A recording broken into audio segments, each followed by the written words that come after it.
नमस्कार। कुरुक्षेत्र का युद्ध हम सब ने सुना है, लंका का युद्ध भी सब जानते हैं, समुद्र मंथन की कथा भी सब ने सुनी है। भगवान राम, अर्जुन, हनुमान जी, भगवान शिव, इन सब की महिमा भी सब जानते हैं। लेकिन क्या कभी आपने सोचा है कि इन सभी कथाओं का सबसे बड़ा रहस्य युद्ध, अस्त्र शस्त्र, चमत्कार या विजय नहीं है? इन सब के भीतर एक और बात छिपी है, एक ऐसी बात जो हर मनुष्य की अपनी ज़िंदगी से जुड़ी है। वह बात यह है कि मनुष्य का सबसे बड़ा युद्ध बाहर नहीं, भीतर होता है। बाहर का युद्ध तो सबको दिखाई देता है, लेकिन भीतर का जो युद्ध चलता है, भय और विश्वास के बीच, अहंकार और विनम्रता के बीच, मोह और धर्म के बीच, क्रोध और धैर्य के बीच, यही युद्ध मनुष्य की असली दिशा तय करती है। कई लोग बाहर से बहुत सफल दिखते हैं, लेकिन भीतर हार चुके होते हैं, और कई लोग बाहर से साधारण दिखते हैं, लेकिन भीतर इतने स्थिर होते हैं कि संसार उन्हें हिला भी नहीं पाता। इसलिए आज हम शास्त्रों की कथाएं केवल एक कथा की तरह नहीं सुनेंगे, हम उन्हें अपने भीतर के दर्पण की तरह देखेंगे। तो आज का विषय है, जीवन का सबसे बड़ा युद्ध बाहर नहीं, भीतर होता है। और इस पूरी यात्रा में हम केवल 5 बड़े उदाहरणों का सहारा लेंगे, जैसे अर्जुन, रावण, भगवान राम जी और भरत जी, हनुमान जी और भगवान शिव। इन 5 उदाहरणों के भीतर यह पूरा जीवन समाया हुआ है। तो शुरुआत करते हैं इस पंक्ति के साथ कि बाहर की लड़ाई जीतकर मनुष्य प्रसिद्ध हो सकता है, लेकिन भीतर की लड़ाई जीतकर ही वह पूर्ण होता है। तो इस बात को जरा मन में रखिए, क्योंकि आज की पूरी यात्रा इसी पर लौट कर आएगी। तो पहला भाग में अर्जुन की बात करते हैं। जब हम महाभारत की बात करते हैं तो हमारा ध्यान युद्ध पर जाता है, लेकिन महाभारत का सबसे बड़ा दृश्य युद्ध नहीं है। महाभारत का सबसे बड़ा दृश्य वह क्षण है जब युद्ध शुरू होने से ठीक पहले अर्जुन का मन डगमगा जाता है। जरा कल्पना कीजिए, कुरुक्षेत्र की भूमि, दोनों ओर विशाल सेनाएं, ध्वजाएं लहरा रही हैं, शंख बज चुके हैं, इतिहास अपने सबसे निर्णायक घड़ी में खड़ा है, और उसी समय अर्जुन कहते हैं, मैं नहीं लड़ूंगा। अब ठहरिए, यह कौन कह रहा है? कोई साधारण व्यक्ति नहीं, कोई भयभीत सैनिक नहीं, कोई कमजोर योद्धा नहीं। यह कह रहे हैं अर्जुन। यह वह अर्जुन है जिनके पास अद्भुत कौशल है, जिनके पास शक्ति है, अनुभव है, गांडीव है, और सबसे बड़ा जिनके पास सामर्थ्य है। फिर वह रुक क्यों गए? क्योंकि बाहर की शक्ति होते हुए भी भीतर की स्पष्टता टूट गई थी। उन्होंने सामने शत्रु नहीं देखा, उन्होंने अपने लोग देखे। पितामह भीष्म, गुरु द्रोणाचार्य, बंधु बांधव, परिचित चेहरे, अपने ही वंश। और उसी क्षण उनके भीतर प्रश्न उठा, क्या यह उचित है? क्या अपने ही लोगों पर अस्त्र उठाना धर्म है? क्या राज्य के लिए इतना बड़ा विनाश सही है? क्या करुणा गलत है? क्या कर्तव्य कठोर हो गया है? यहीं से अर्जुन का असली युद्ध शुरू होता है। कौरवों से पहले उन्हें अपने ही मन से लड़ना पड़ता है। यही जीवन का सबसे बड़ा सत्य है। मनुष्य हमेशा इसलिए नहीं रुकता कि उसमें क्षमता नहीं है, बहुत बार वह इसलिए रुकता है क्योंकि उसके भीतर दृष्टि धुंधली हो जाती है। आज का छात्र भी इसी अर्जुन विषाद से गुजरता है। उसे लगता है कि उसकी समस्या केवल पढ़ाई है, लेकिन उसकी असली समस्या कई बार पढ़ाई नहीं होती है। असली समस्या होती है कि मैं जो कर रहा हूँ क्या वह सही है?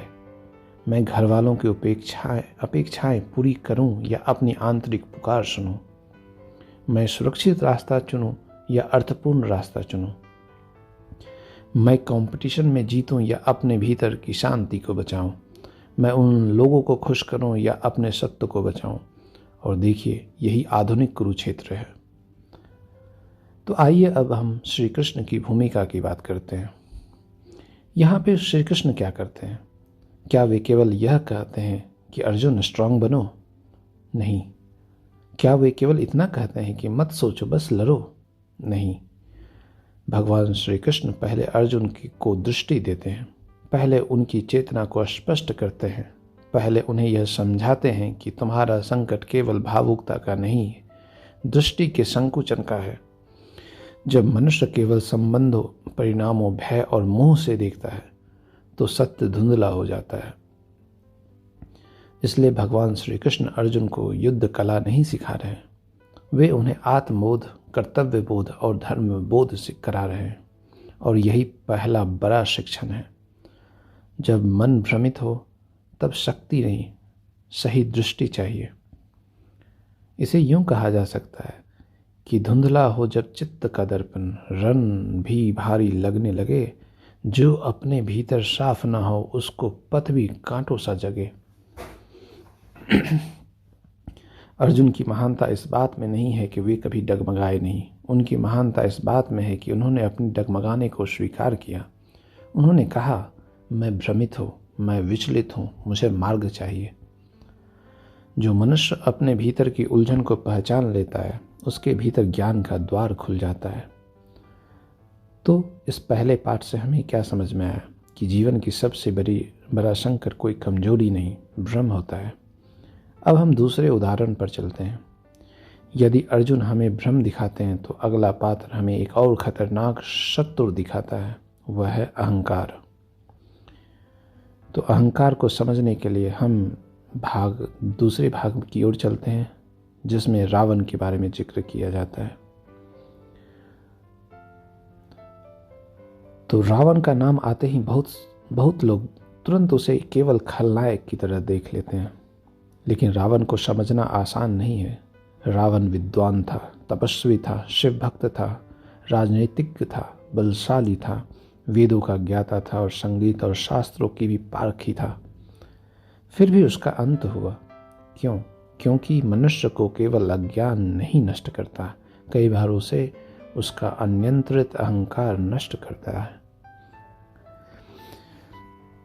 रावण की सबसे बड़ी समस्या यह नहीं थी कि उसके पास ज्ञान नहीं था, उसकी समस्या यह थी कि उसका ज्ञान विनम्रता में नहीं बदला।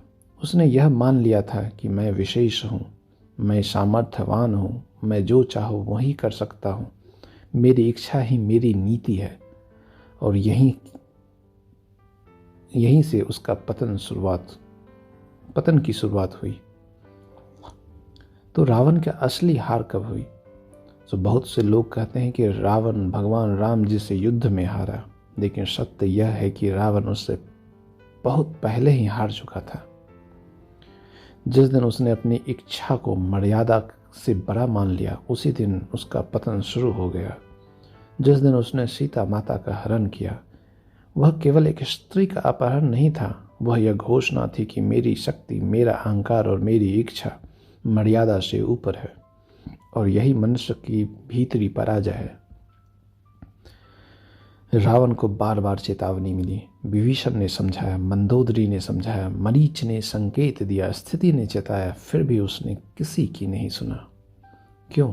क्योंकि अहंकार का सबसे बड़ा लक्षण यही है कि जब मनुष्य को समझाना भी उसको अपमान सा बोध होने लगे।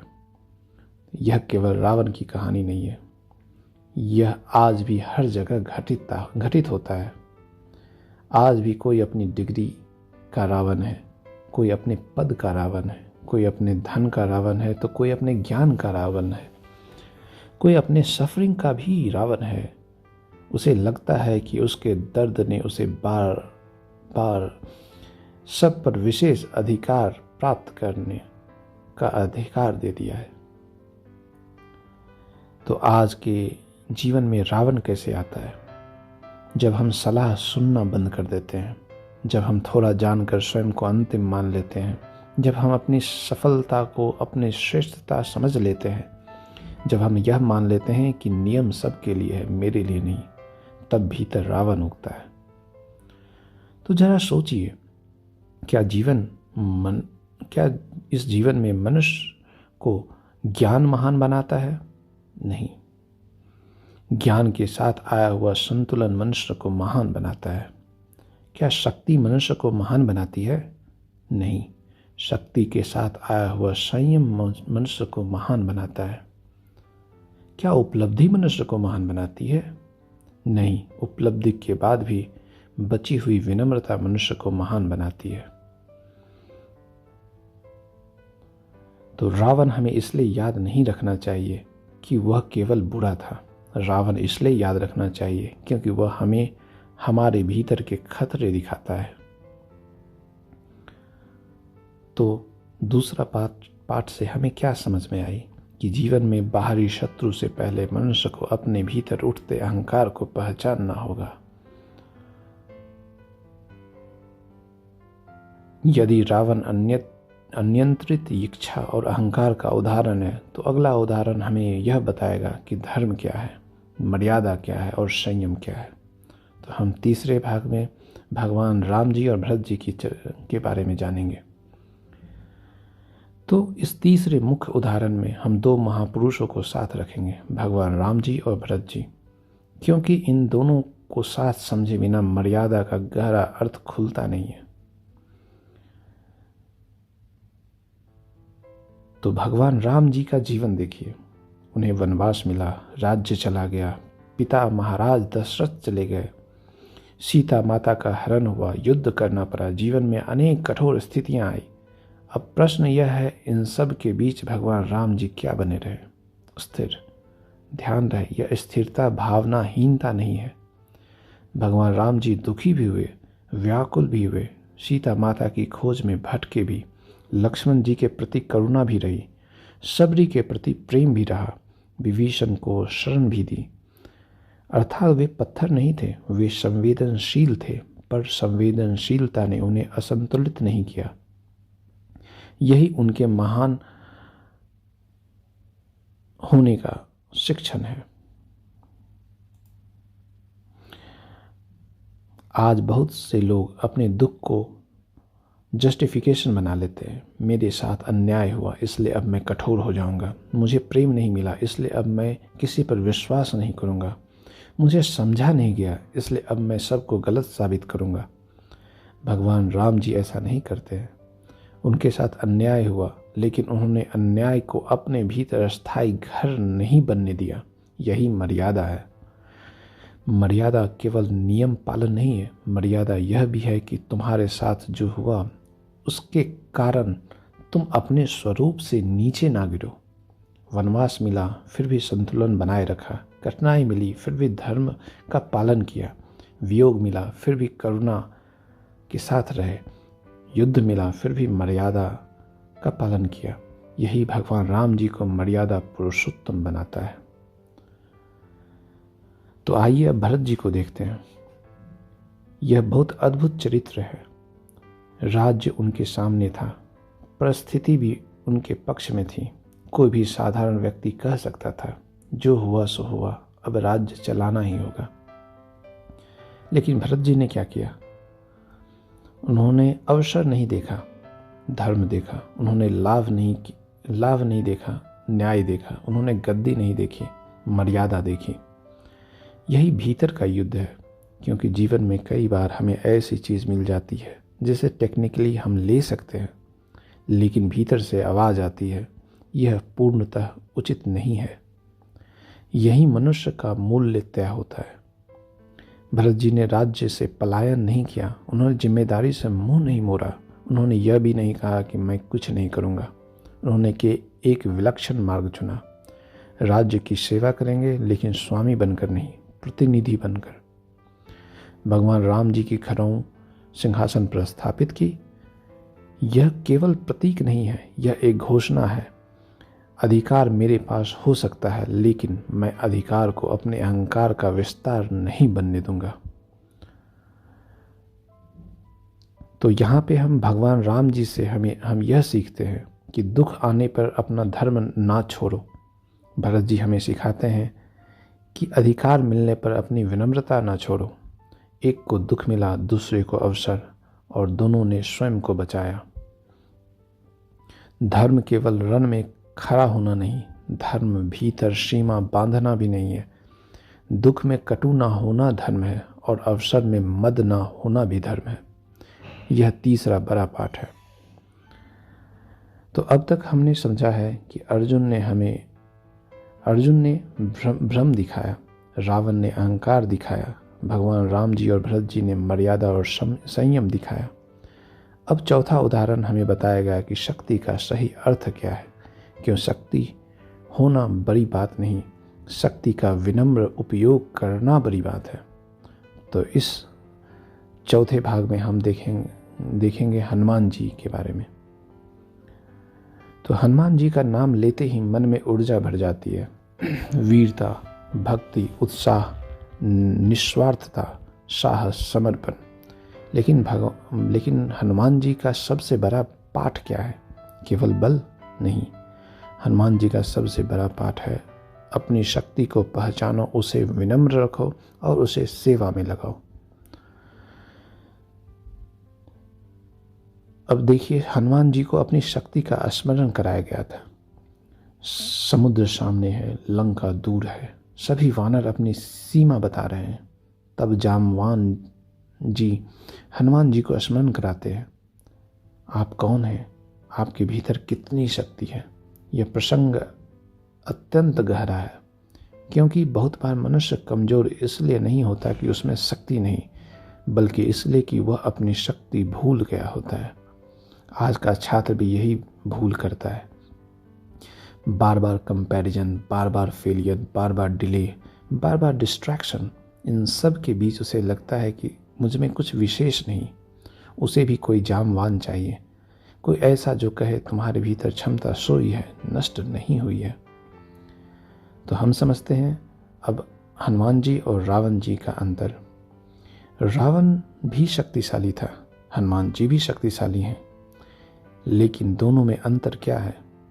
रावण की शक्ति स्वयं केंद्रित है और हनुमान जी की शक्ति कार्य केंद्रित है। रावण अपनी इच्छा के लिए जीता है, हनुमान जी प्रभु काज के लिए जीते हैं। यही डिफरेंस किसी भी प्रतिभा का फाइनल मोरल टेस्ट है। तुम कैपेबल हो, यह पर्याप्त नहीं है।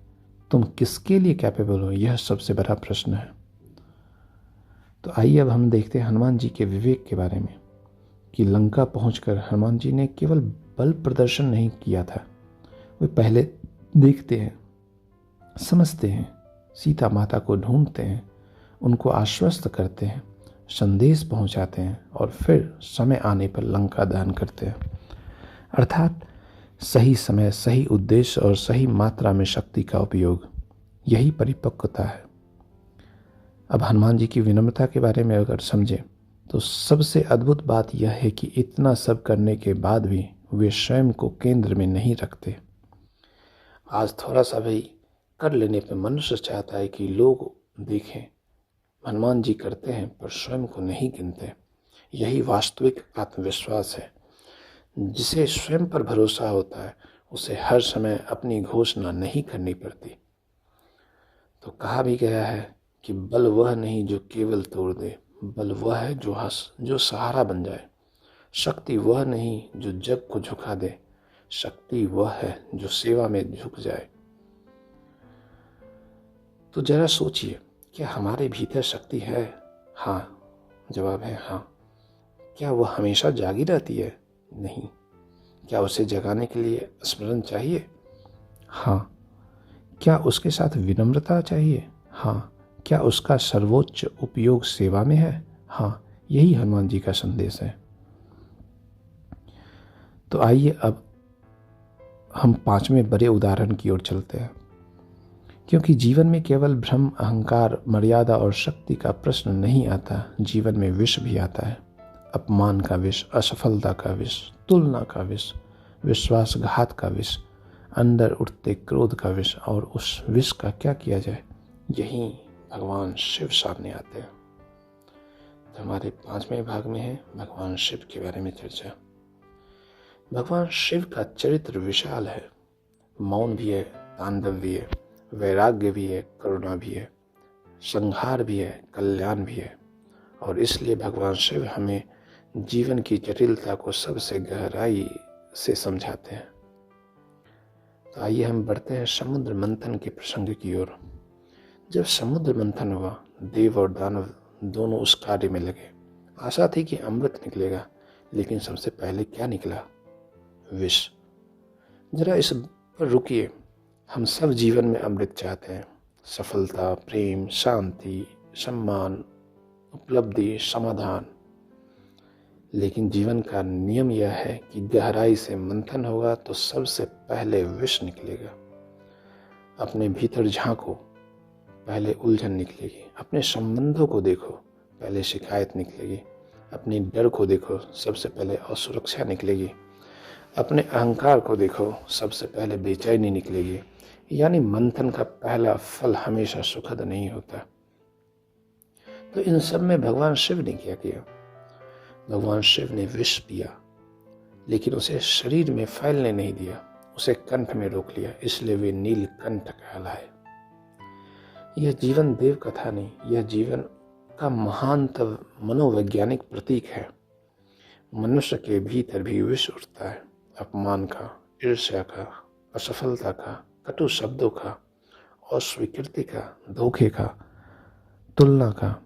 अब सामान्यतः लोग दो काम करते हैं, या तो वह विष दूसरों पर उगल देते हैं या भीतर दबाकर स्वयं को जला लेते हैं। भगवान शिव तीसरा मार्ग दिखाते हैं, धारण करना, रूपांतरण करना, जागरूक नियंत्रण करना। यह दमन नहीं है। बहुत लोग समझते हैं कि इसका अर्थ है कुछ महसूस ही मत करो। नहीं, भगवान शिव यह नहीं सिखाते कि दुख मत महसूस करो। वो यह सिखाते हैं कि दुख तुम्हारी चेतना का स्वामी न बन जाए। क्रोध उठा, वो ठीक है। दर्द हुआ, वह भी ठीक है। अपमान लगा, वह भी ठीक है। लेकिन क्या वही तुम्हारा संपूर्ण स्वरूप बन जाए? नहीं, यह सही नहीं है। यही नीलकंठ का रहस्य है। तो भगवान शिव आज के जीवन में क्यों आवश्यक है? जब किसी की एक बात तुम्हारे भीतर दिन भर विष घोल दे, तब भगवान शिव चाहिए। जब कंपैरिजन तुम्हें अंदर ही अंदर खा जाए, तब भगवान शिव चाहिए। जब तुम्हारी मेहनत की कदर न हो, तब भगवान शिव चाहिए। जब लगे कि मैं इस चोट को आगे पहुंचा दूं, तब भगवान शिव चाहिए। वास्तव में हर बड़ा मनुष्य किसी न किसी क्षण नीलकंठ बनता है। तो इन 5 उदाहरणों को अगर एक सूत्र में बांधा जाए तो अर्जुन कहते हैं भीतर भ्रम होगा। रावण चेतावनी देता है कि भीतर अहंकार होगा। भगवान राम जी और भरत जी सिखाते हैं कि भीतर मर्यादा और संयम रखना होगा। हनुमान जी बताते हैं कि भीतर शक्ति है, उसे जागृत कर सेवा में लगाना होगा। और अंत में भगवान शिव दिखाते हैं कि भीतर उठे विष को दिशा देनी होगी। यानी जीवन की इस पूरी यात्रा इन 5 अवस्थाओं के बीच घूमती है। कभी हम अर्जुन होते हैं, कभी भीतर रावण उठता है, कभी हमें भगवान राम जी जैसी संतुलन चाहिए, कभी भरत जी जैसी विनम्रता चाहिए, कभी हनुमान जी जैसा स्मरण चाहिए, कभी भगवान शिव जैसा धारण चाहिए। और यही है भीतर का युद्ध।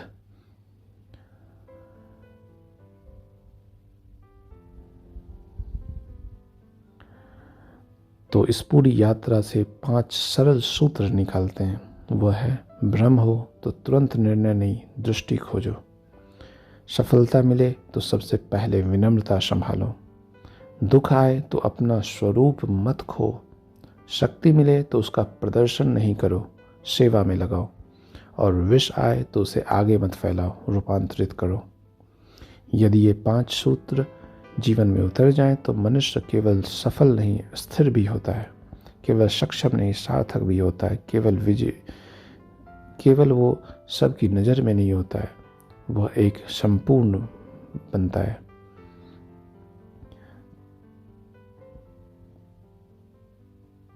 तो मनुष्य की सबसे बड़ी समस्या यह नहीं कि जीवन कठिन है। उसकी सबसे बड़ी समस्या यह है कि वह अपने भीतर की जटिलता को समझे बिना जीवन जीतना चाहता है। बाहर की जीत आकर्षक है, बाहर की सफलता प्रशंसा दिलाती है, बाहर की उपलब्धियां दुनिया को दिखाई देती है, लेकिन भीतर का विजय वह मनुष्य को बदल देती है। बाहर जीत कर तुम नाम कमा सकते हो, भीतर जीत कर तुम स्वरूप को पा सकते हो। बाहर जीत कर लोग तुम्हें सराहेंगे, लेकिन भीतर जीत कर तुम्हारा अंतःकरण तुम्हें स्वीकारेगा। इसलिए अपने जीवन में यह मत पूछिए केवल कि मुझे क्या पाना है, यह भी पूछिए मुझे अपने भीतर क्या साधना है। यह मत पूछिए केवल कि मैं कितना आगे बढ़ा, यह भी पूछिए मैं कितना स्पष्ट हुआ, कितना विनम्र हुआ, कितना संयमी हुआ, कितना शांत हुआ। क्योंकि अंततः दुनिया आपकी उपलब्धियां गिनेगी, लेकिन आपका अंतरात्मा केवल एक प्रश्न पूछेगा, तुमने स्वयं पर कितना विजय पाया। तो इन्हीं शब्दों के साथ मैं अब आज्ञा चाहता हूँ। धन्यवाद।